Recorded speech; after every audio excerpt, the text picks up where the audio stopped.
depends. Like if it's a male student, then it will be easier for me to approach them and maybe um, to give advice or something like that.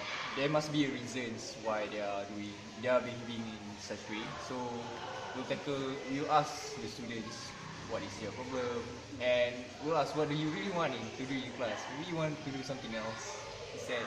So to the problem, we tackle the problem, and then probably we'll tackle why they are speaking of all these problems. Yeah.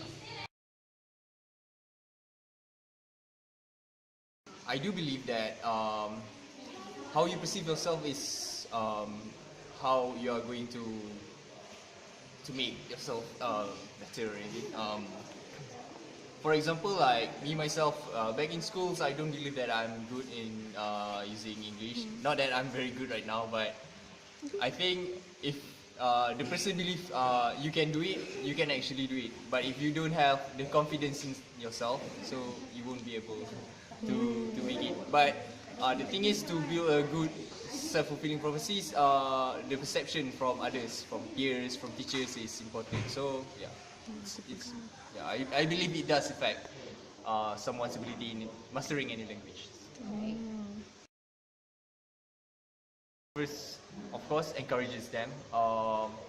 Motivation is a good agency in ensuring students to be able to focus and give their best in lessons. So yeah, motivation, encouragement, interactions with the students. If you're good with your students, they would surely behave in your class and give their commitment. And as a teacher, I think it's important for us to give students an environment that is non-threatening for them to learn.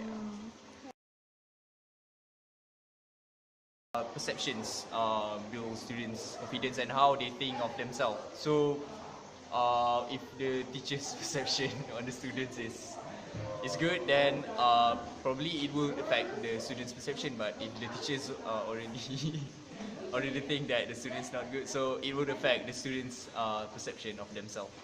So it's good for the teacher to have a good perception on the students. Okay, I do believe that, but the thing is, too much compliment would be a problem.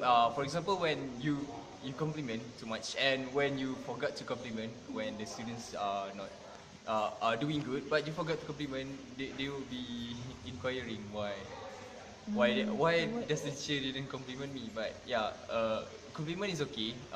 It's a form of motivation, but not all the time.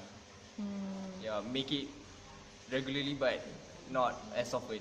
Not really often. But yeah.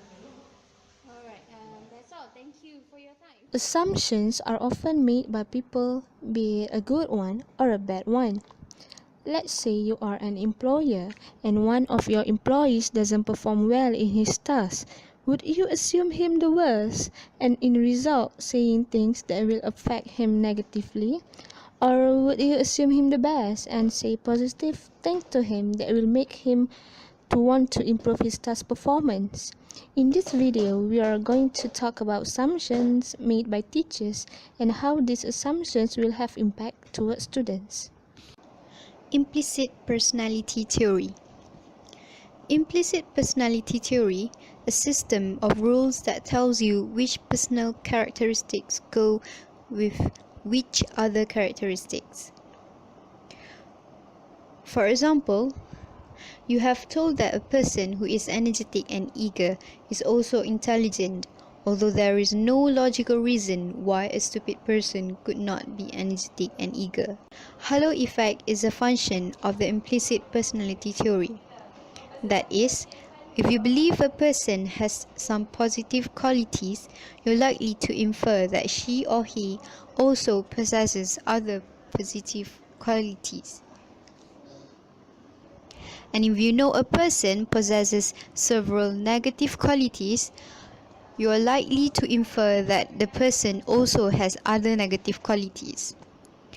Therefore, as a teacher, you must not have negative thoughts or assumptions towards your students, especially those who are in their low intermediate level.